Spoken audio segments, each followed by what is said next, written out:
a de cela 3 ou 4 ans, j'ai perdu le compte et Marie aussi. À la grande époque d'Édouard, quand il n'était pas encore passionné par les tortues de mer, les dauphins, les petits escargots, les coquillages, les vagues et les astres, mais qu'il avait envie de devenir riche et qu'il enchaînait les combats et les attaques et c'est petit à petit qu'il s'est aperçu que l'or, les diamants, étaient toujours pareils finalement, qu'ils n'évoluaient pas, ne changeaient pas, n'avaient pas d'écailles multicolores qui s'arrondissaient ou s'épaississaient suivant l'âge de... qu'ils pouvaient bien avoir. À la grande époque d'Édouard, il y avait eu un combat absolument terrible, un vrai carnage, et ils avaient ramené sur le pont du bateau le butin. Un fameux moment du partage du butin. Et il y avait 3 coffres. Et Marie, qui avait du sang plein les mains, se souvient très bien de ces 3 coffres. Dans le premier, il y avait de la vaisselle incroyable, un diadème que ses compagnons ivres-morts lui avaient mis sur la tête, à l'endroit, à l'envers, dans toutes les positions possibles. Il y avait des pierres précieuses qui avaient ruisselé sur leurs mains. Et puis en fait, quand ils étaient arrivés à la première île, les pierres précieuses finalement s'étaient dissoutes dans le vin et dans la bière. Dans le deuxième, il y avait des vêtements, des parures chatoyantes et peut-être la fameuse robe de mariée, même si Marie s'en était pas aperçue à l'époque. Alors Édouard avait paradé, vêtu comme un pacha, comme un prince. Bon, il était complètement un prince à cette époque, hein. Il n'avait pas besoin de se mettre de la soie et du satin pour que tout le monde le considère absolument comme un prince, et Marie en premier évidemment. Et dans le troisième, il y avait des livres. Il était rempli à ras-bord de livres, et d'ailleurs c'est pour ça qu'il était si lourd.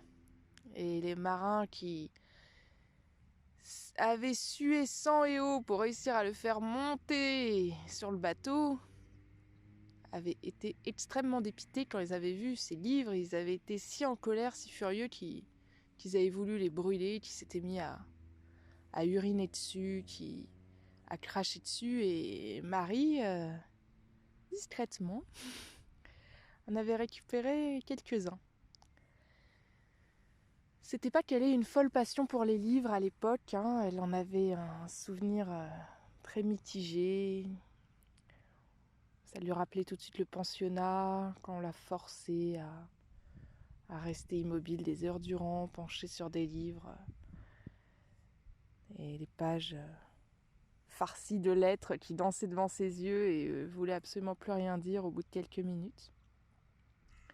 Mais, par mesure de précaution, elle sentait bien que son voyage allait être long, et elle avait gardé des livres. Elle les avait glissés discrètement sous son grand manteau noir. Et depuis, de temps en temps, surtout le matin, quand elle restait dans sa cabine, et il y avait un petit hublot, et il y avait un peu de lumière qui filtrait, et voilà, toute collée contre cette mince lumière blanche, elle ouvrait les livres, elle les feuilletait. Elle aimait bien leur odeur, elle aimait bien avoir ces objets à elle. C'était un peu sa partie, son jardin, son petit moment où elle avait l'impression de renouer un peu avec la civilisation, de redevenir l'enfant qu'elle était avant les années sombres. Et il y en avait un qu'elle aimait tout particulièrement, c'était l'Évangile. Parce qu'en fait, cette histoire, la vie de Jésus, elle la connaissait, elle l'avait déjà entendue au fil des dimanches, ou c'était sa maman qui lui en parlait avec beaucoup d'amour. Et il faisait un peu partie de la famille finalement, ce fameux Jésus qui avait vécu il y a si longtemps dans un pays où elle mettrait sans doute jamais les pieds et qui avait fait tant de belles choses.